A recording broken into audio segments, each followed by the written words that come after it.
This video of the Ready Player Pete Show has brought to you Five Nights at Freddy's. It's coming in theaters and also coming on Peacock and on streaming on October 27th. Hi everybody and welcome to the next this episode of the Ready Player Pete Show. And now I'm gonna tell you that today I'm gonna be talking about that I'm gonna be talking about what should I talk about? Oh, wait, let me turn on this turn on the countdown. And oh yeah, to get countdown. Good. Now get ready for a fight because I'm like not that way to say fight. A fight. So gear up, lock and load, and initiate the final countdown. In 10, 9, 8, 7, 6, 5, 4, 3, 2, 1, and here they are. They blast off into space for war for Call of Duty Infinite Warfare. And this is a future in the war that you want to get ready to lock and load your hands on your controller. For the first I'd like to talk about the heroes. The heroes themselves. His name's Captain Reyes and Lieutenant Salter, and also a robot soldier named Ethan. But because he is so cool, and he's so cool when because who thinks the robots are so cool and fighting a war? They'll fight alongside with you in your battles. You see, and because they're part of a team. Call themselves they call themselves UNSA. It's the UNSA is short for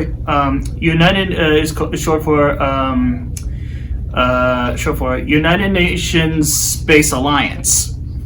And also that is the first one for short for the name of their team, and they're also including that to their team is also the SCAR.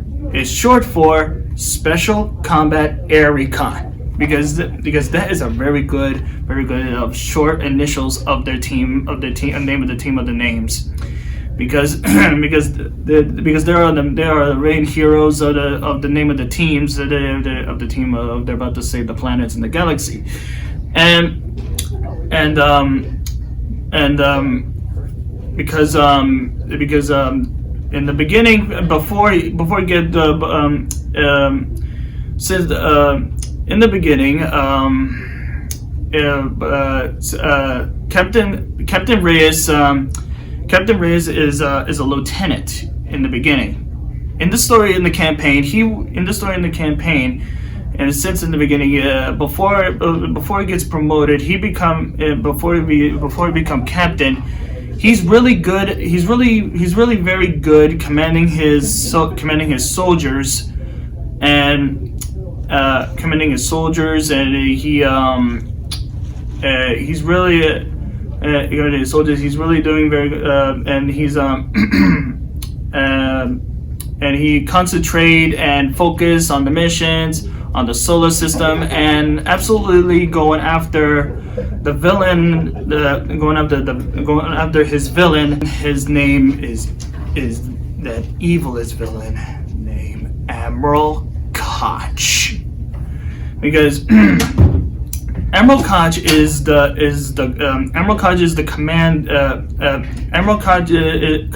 commander of the SDF. You see, SDF is short for Settlement Defense Front, because in the beginning, Admiral Koch, he helped a soldier with an oxygen tank when the other soldiers are on a mission. and after he's just playing playing to help the soldier. He takes out the oxygen tank and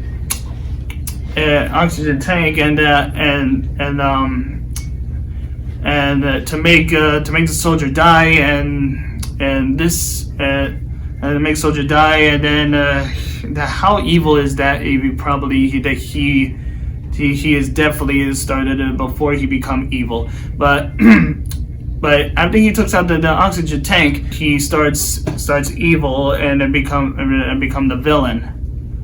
Then he become the villain in the story, and he and he starts to become the villain to Captain Reyes, his team, and start a war in space and planets in the solar system, and in the solar, because the solar system is way cool to see in space. You're on an adventure, but Captain Reyes, he wants to stop him at all costs, no matter what it takes. But he's quite a good hero. And at the end, in the end of when Captain Reyes hacked SDF robot to kill him, but he's just injured. He's just injured after he hacks the SDF robot, and after Captain Reyes had the SDF robot and self-destruct, but he gonna say his last words. To Captain Reyes, and while Captain Reyes point his knife at him, after he said his last words, he died, but not by Captain Reyes, because he died during the while he hacked the robot. And similar to the previous games in the series, Infinite Warfare is a first-person shooter as the game introduces a new settling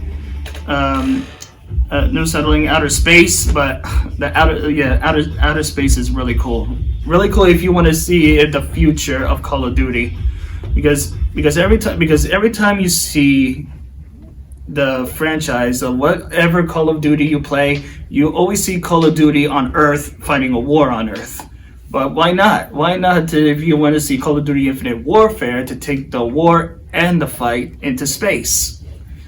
Because you like to see the zero gravities and fight enemies, whoever the next villain is going to be up there in space. And the new gameplay mechanics, such as zero gravity. Zero gravity is so cool. It is so cool to float in space while you're in battle in Call of Duty Infinite Warfare. Zero gravity is way cool, way cool in battle, and also in the equipment are including. Our players are equipped with boost pack. Boost pack is that you can jump high or whatever appears too high, and also with the jump pack you can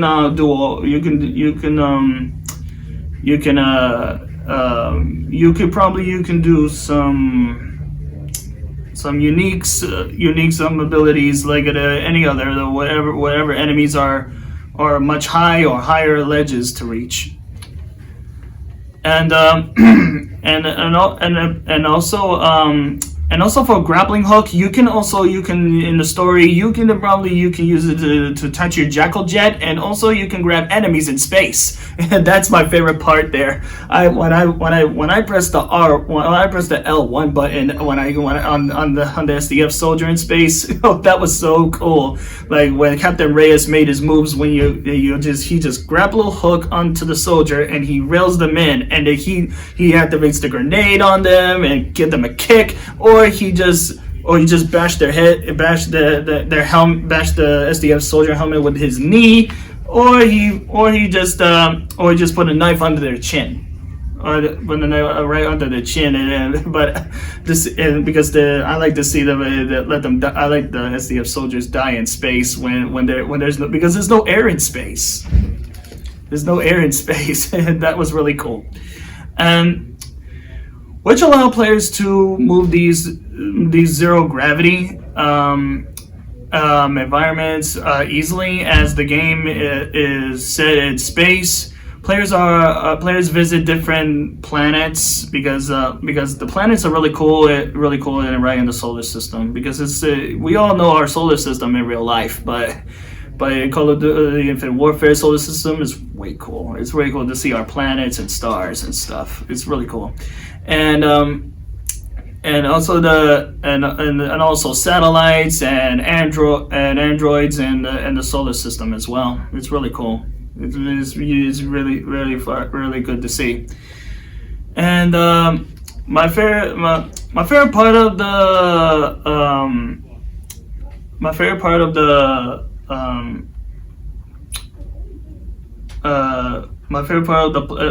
is the planets. This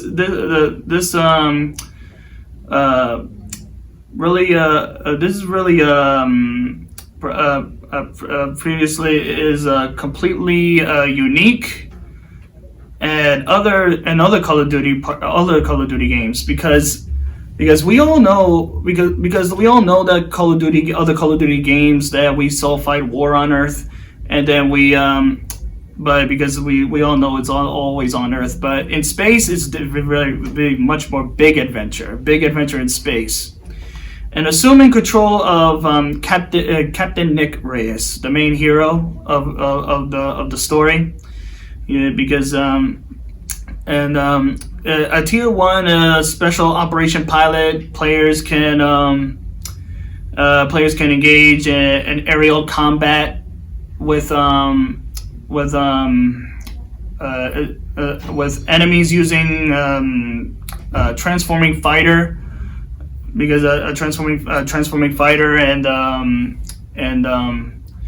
the Jackal. The Jackal is a jet. It's like a fighter jet to fly in space. It's also cool. It's really cool. You can put your favorite banner on it, or whatever banner, or weapons, or any other to put on your Jackal if you're ready for your mission. But it's really cool, the Jackal. And aerial combat is not a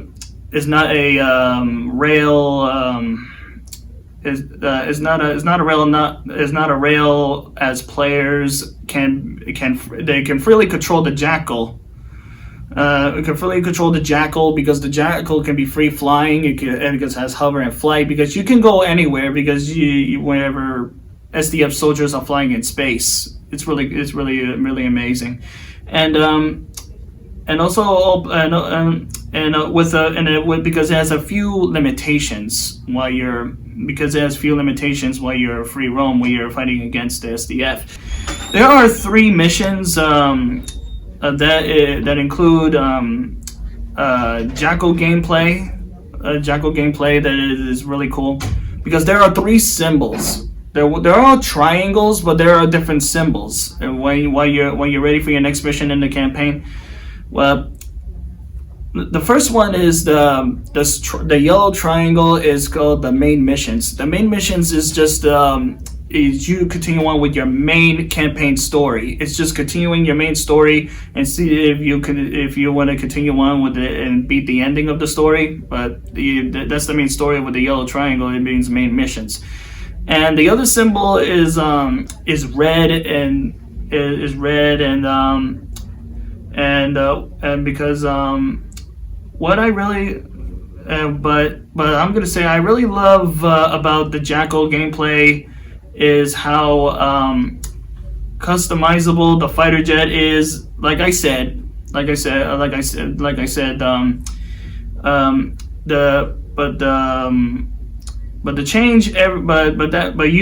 change everything. You change it. You can change everything, and from your weapon, like your weapons, to the Jackal or locks. Players get access to the Retribution. It's the name of the ship. A central hub, a central hub world, but it's just a ship. But it's just a ship. But there are three main missions. That are probably they're the one I was about to say next. In the Retribution, players can view their progression and start the main campaign missions and necessary quests called ship assaults, which gives cosmetic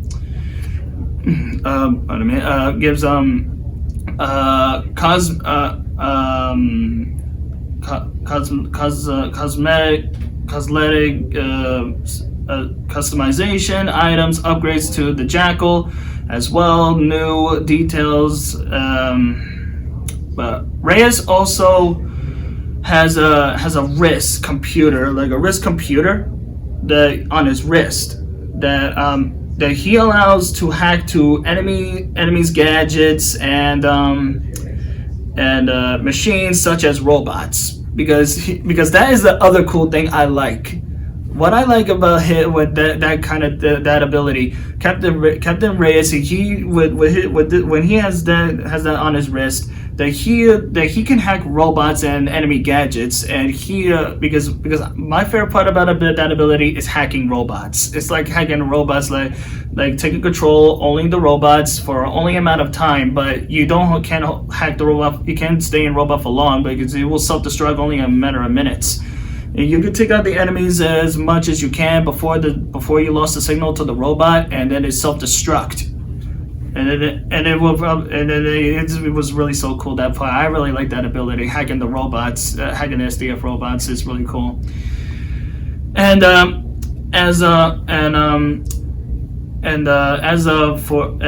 also the Captain Reyes is very advanced soldier that he will use abilities as he has to complete his missions. It can also be used in call in reinforcements, and at same campaign scenarios, the game features two new difficulty modes, and specialists and unlockable after an initial completion of the campaign, and in the former mode, health regeneration does not occur without nano shots, because you need to take as much cover as you can, because it's like, every Call of Duty you take too much hits in the fight. And if you like, how many enemies are there? Like, I don't know, like how many hits you get hit by enemies they're attacking, and how many damage. And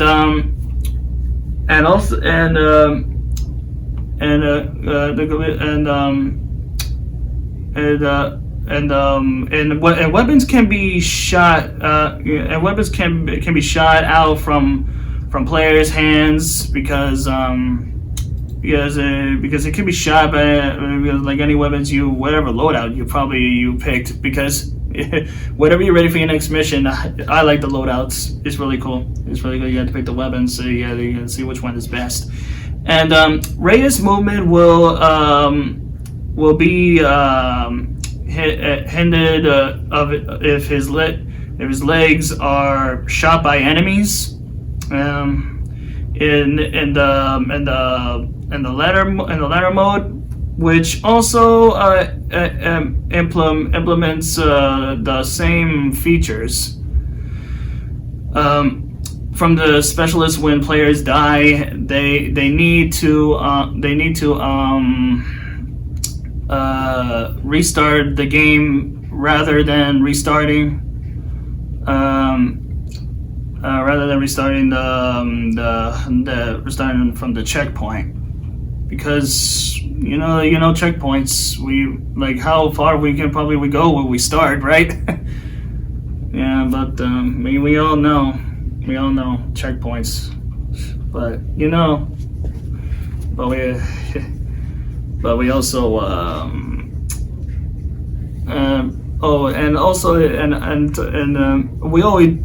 we already did talk about Reyes, and we talked about Ethan, but and also I forgot to say about Salter. She's a lieutenant, and she is a close friend to Reyes. She is a very close friend, and then she's she's very loyal, and it's very sad to her that she's don't want to lose Captain Reyes. He thinks that this is suicide for him to end this mission when he's about to make an ultimate sacrifice, and he wants him to go with him, and including Ethan. And Ethan makes an ultimate sacrifice that he wants to shut down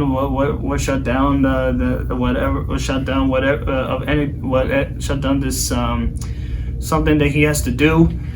That he and Reyes had made a sacrifice, and then but Salter, he said peace to the fallen. When you see his name on the wall with Captain Nick Reyes, but it's just Nick Reyes, but it's just peace to the fallen. Like each one of the soldiers are gone during the war when they trying to sacrifice themselves to save us, to end the war. And anyway, in multiplayer, you can battle against other players. You can battle against other players and see what you've got, and you can give them all the advantages you can. And also you can compete against computer bots that you want to play on your own. Because I mostly play bots on my own, because I'm pretty much not much against other players, because they're way too fast and too quick for me. You can play on your own many kinds of same new weapons in battle, like any kind of weapons you have, like any means, like it means like attachments or any other thing, or battle gears. Way cool battle gears, because there's a lot like very futuristic weapons and battle gears, and also including futuristic of kill streaks like care packages, or anything future in the future of Call of Duty. Of anything in multiplayer, to fight for justice in space. And you can play a character like a regular soldier, or a robot, because it is so cool. It's so cool that you can play your like a regular soldier in multiplayer, or you want your character to be playing as a player like a regular robot, because it's really cool. I really like the multiplayer. It's because you can do anything where you can do many abilities, because you can because in multiplayer you can do jumps, and you can jump and you can slide while you sprint, because while you sprint you could just slide. And what is amazing of all, that most of all is amazing, like you can run alongside of the walls while you jump. After your jump, when you jump to a wall, you can alongside the wall to make a wall run, to make a really cool advantage on the players or bots to get advantage. And because all of these abilities make Infinite Warfare's multiplayer totally different from all the others, because it's from the future. It's like the future of Call of Duty, of all the franchise. And as for zombies, I always like what I always say in my own video. And now we're gonna move on to the next mode that I always like to play is with zombies, because the zombies mode is about 4 movie kid actors getting teleported and into a demented movie. Like they're teleported to demented movies from the director name is Willard Wyler, and he made the movie called Zombies in Spaceland, because he's a director because he made the first movie like what when he made his movie actor kids to come to the theater, and at the auditorium they sitting down right in front of the auditorium at the front row, and then Willard Wyler is upstage, and when he snapped his fingers to start the movie, and then after he snapped his fingers, he walked out and right at the auditorium. And then when he closed the doors, and then he out of the auditorium, he goes in the project room, and he went up to the photos of his movie actors, and then there's blood. And he put a blade with a knife with blood, and then he sprinkled the blood all over the pictures of his movie actors of the movie actor kids, and then he started the teleporter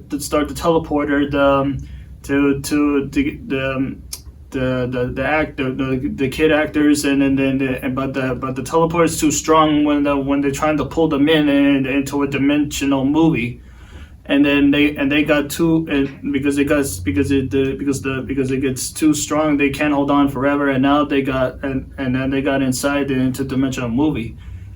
And once they get inside the dimensional movie, they look at their clothes, they look what they're wearing when they're in a dimensional movie, and they are because they're wearing these clothes because there are parts of the play roles of the characters that they're about to be making a movie. Because Audrey is a rapper, and Poindexter he's a nerd, and Sally, she's a valley girl, and AJ he's a jock. And because it was pretty funny, but when the part he says that Willard Wyler say that that was made in the 1980s, that the Spaceland was in the year in that demented movie, and they had to survive whatever they can in the movie, and that they had to defeat the boss when you gather all the parts around the map and Zombies in Spaceland, and then you had to, and after you got all the parts, like some kind of stereo or something like it, and then and also make the powerful gun but there are parts throughout the map. You have to find parts for anything, but then you have to face boss, like the boss battle in Zombies in Spaceland is aliens. You have to take them down, and after you take out the boss alien, then you have to it's like the cutscene when Poindexter pick up the key, and then after they pick up the key, because they teleport to another movie, and then the next movie they go to Rave in the Red Woods. They're in the year 1990s, because the world has started when a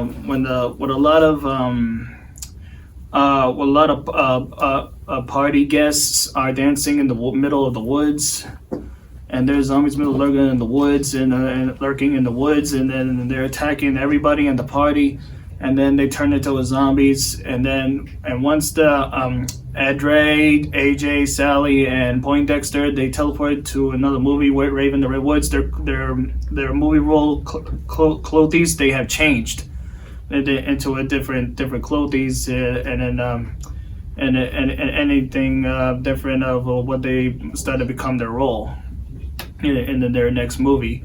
And also this boss fight in the Raven the Red Woods, they are it's called a super slasher, but it's because it's a major slasher, but because it's really a big boss fight against it. And then after the super slasher, the boss fight, then you get the key and move on to the next movie. Well, we all know that Zombies in Spaceland. The next round is clowns, and also the other rounds in Raven the Red Woods. They call them Sasquatch. It's like kind of like Bigfoot. You could call them Bigfoot or Sasquatch, whenever you call them. You could call them Bigfoot or Sasquatch, but. And they move on to the next movie called Shaolin Shuffle. Because it's like a kung fu movie, because it's like his name is I forgot. I think she's a sensei, like she's a teacher of her own dojo. And she's looking for a guy named Makataj, and he is down in the sewers in the cutscene, and he's drinking some kind of a probably I don't know, like a chemical or something like that to mutate, and once he drinks some kind of chemical, and after he drinks it, then he somehow he calls the rats in the sewers, and when the rats are all over him, he becomes the Rat King. And he is and you're gonna see a bunch of them, a bunch of zombies, but it's really cool. And also in the next rounds in Shaolin Shuffle, you see the other zombies. They call themselves it's called them Skating Divas. They're just female zombies in roller skates, and they just come up to you and they explode. But that's what they only does. And also the boss fight is just the Rat King. You just have to face the Rat King and see if and the sensei will finish it off at the cutscene. That if you watch the cutscene after you defeat the Rat King. And the Attack of the Radioactive thing is cinema color of the movie, like in the old movies. Like old, like similar old color, and like the old movies, like way long back, and it's like similar like Godzilla, but it's like because it's like Godzilla like in the old times, but it's not, because Godzilla is made in Japan, but it's like similar color that like zombies are in, and then you have to change the color to the world, and after the next round you have to face the Krogs, is like some kind of a radioactive strange creatures with pictures or picture claws.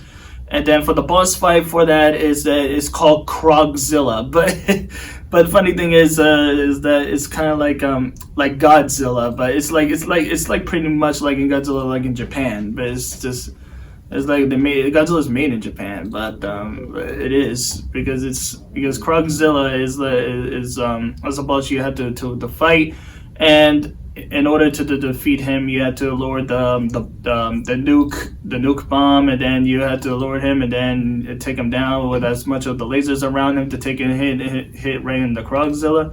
And you have to quickly activate the numbers on the bomb inside the Krog when they placed the nuke inside him, and then the cutscene, and then the Krog exploded, and then he's got defeated. And then for the last one is called the last movie they teleported when they find the key. The last key they have to find is called The Beast from Beyond. They have because the Beast from Beyond is they don't have zombies in there, but there's no zombies. It's just those are just aliens. The aliens call themselves the cryptids. The cryptids are like from the Call of Duty from the game Call of Duty Ghost, from the mode called Extinction. They call themselves the cryptids, because it's like the same thing like in Call of Duty Ghost, but it's called the cryptid fight.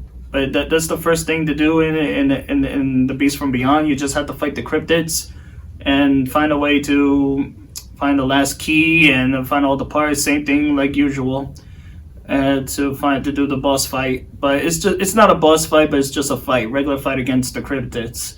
And the final boss after the cryptid fight, the final boss for the final key to head back to the real world is called his name is Mephistopheles. Mephistopheles is the final boss of the Beast of Beyond, and he's the last one to be defeated in his own map of the Beast from Beyond, because he is because he can he in the cutscene he shapeshifts into different form, and that in that cutscene that and because Mephistopheles he morphs he morphs into Sensei and the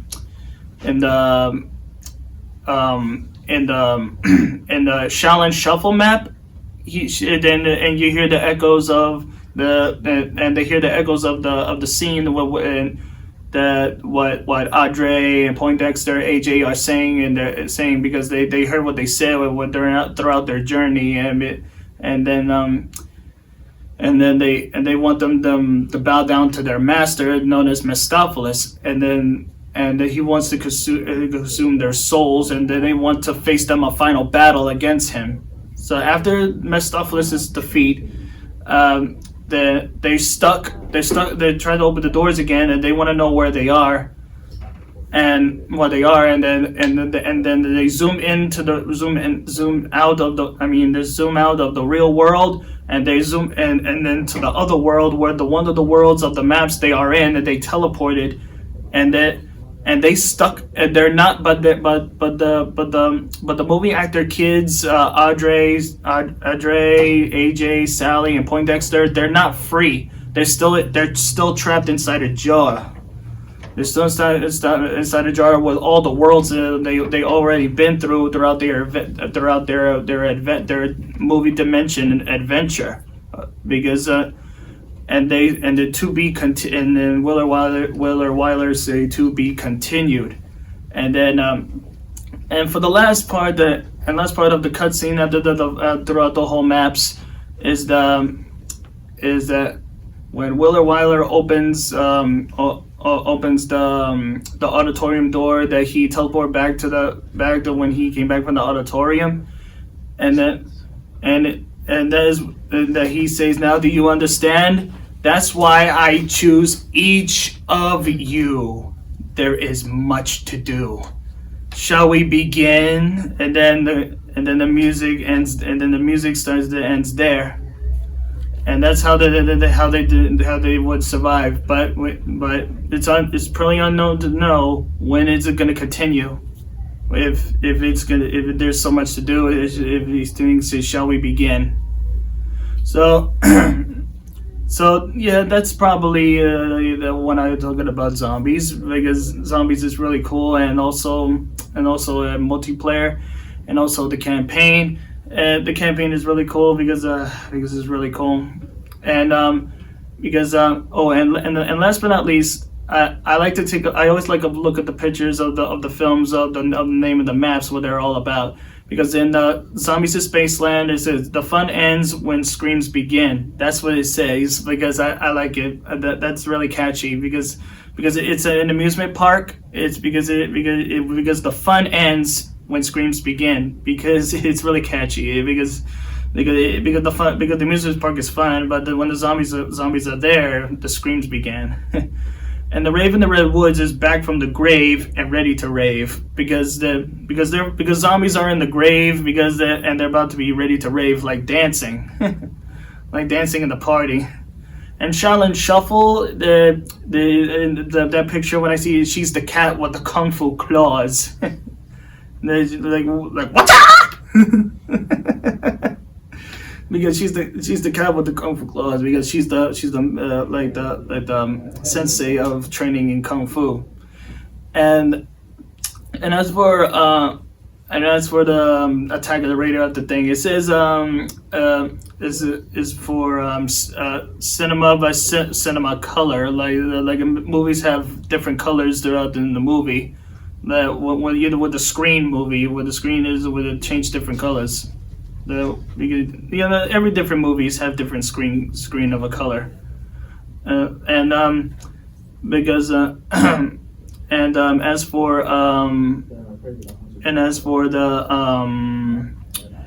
Beast from Beyond, the Beyond the Edge of Space, Beyond the Edge of Fear, because when that part was just beyond the edge of space, it's like you're in space, and then and whatever is out there, you have to be on the edge of fear. So you have to probably have to be aware of what is out there and beyond the space.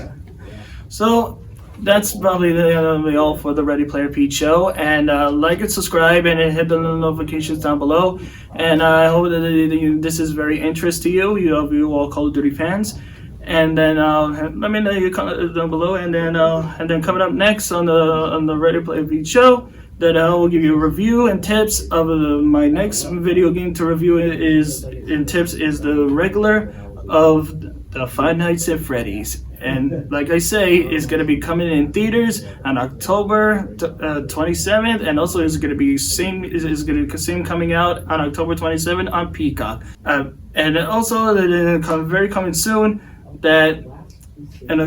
is that is either to make a list of the likable characters and also the hate characters, and which the villains in any other seasons of the game of The Walking Dead are who's much more evil, to see which one of you players' opinions, which one's more likable characters, hateful, and much more evil villain. So this is the Ready Player Pete show, and I will be ready to see you onto the next level. See you later, people.